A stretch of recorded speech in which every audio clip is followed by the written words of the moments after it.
সদ্য অনুষ্ঠিত হয়ে গেল বাংলাদেশ চলচ্চিত্র শিল্পী সমিতির দ্বিবার্ষিক 2024-26 নির্বাচন।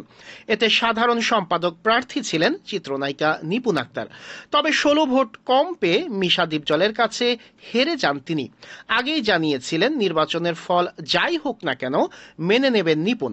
এদিকে নির্বাচনে হেরে গেলেও মিশা দীপজলকে জয়ের মালা পরিয়ে দেন এই চিত্রনায়িকা।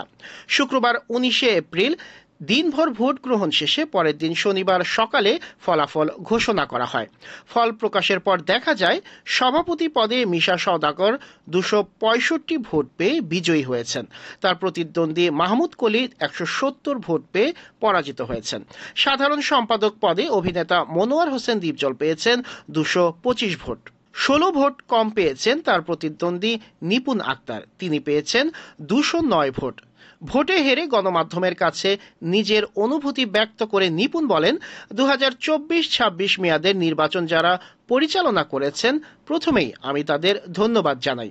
এ সময় দীপজলের কাছে নিজের হার নিয়ে এই অভিনেত্রী বলেন, ভেবেছিলাম দীপজল সাহেবের বিপরীতে আমি যখন দাঁড়াবো ভোট পাবো সর্বোচ্চ 50টা, সেখানে ভোট পেলাম 209টা, হেরে গেলাম মাত্র 16 ভোটে।